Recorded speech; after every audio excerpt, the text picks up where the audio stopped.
Greetings and salutations. I'm Christopher Platt, reporting for Your Black World News with an article from USA Today.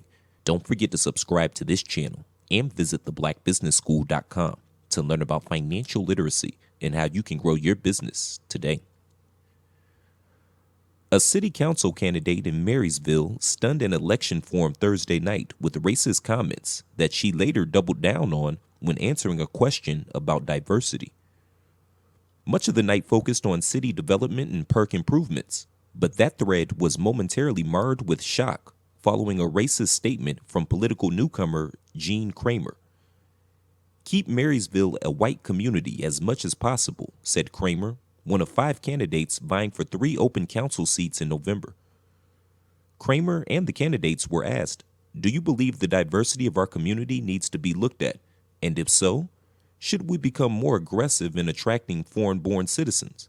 I'd come more than an hour into the forum, and Radio First station manager Scott Shigley, who moderated the event, had cited population growth across the Great Lakes region between 2000 and 2015, half of which he said were foreign-born residents.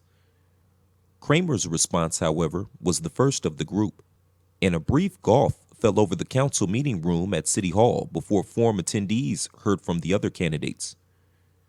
After the forum, Shigley said the question was intended to spur talk over how the city markets itself and attracts talent. Marysville is about 50 miles northeast of Detroit. Incumbent councilman Paul Wessel said anyone who can find their way to Marysville should be allowed to live in Marysville.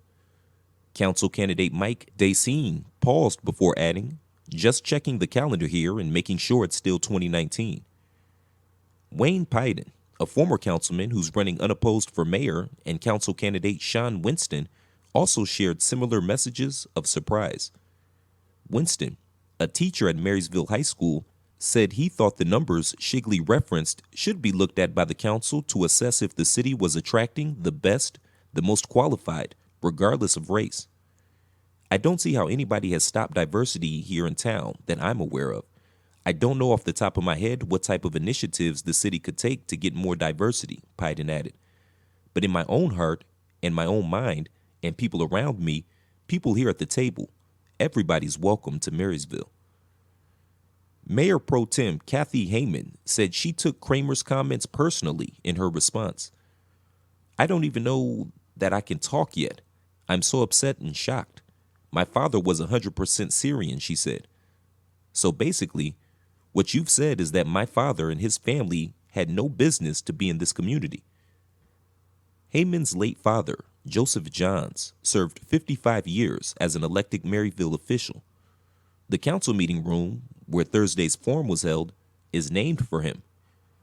"My son-in-law is a black man, and I have biracial grandchildren," she told Kramer. "And I take this very personally, what you've said, and I know that there's nothing I can say that's going to change your mind. We just need to have more kindness. That's it." After the forum, Kramer was asked by the Times-Herald if she wanted to clarify her response. "As long as, how can I put this? What Kathy Heyman doesn't know is that her family is in the wrong," she said. "A husband and wife need to be the same race. Same thing with kids. That's how it's been from the beginning of, how can I say, when God created the heaven and the earth. He created Adam and Eve at the same time. But as far as me being against blacks, no, I'm not." Mayor Dan Damon, who isn't running for re-election in the city, condemned Kramer's comments in a statement of his own following the forum. "The racist comments by the city council candidate at the Marysville City Candidates Forum were as vile as they were jaw-dropping," he said in an email. "It must be noted that this person has declared herself a city council candidate for the November 2019 election, but has never served on the city council for the city of Marysville. Mrs. Kramer's disturbing and disgusting ideology is flatly rejected by me, our entire city council, all of city administration, and our employees. The candidate forum was to be a mechanism to learn about the candidates and their viewpoints, thus empowering our electorate to make an informed decision before voting.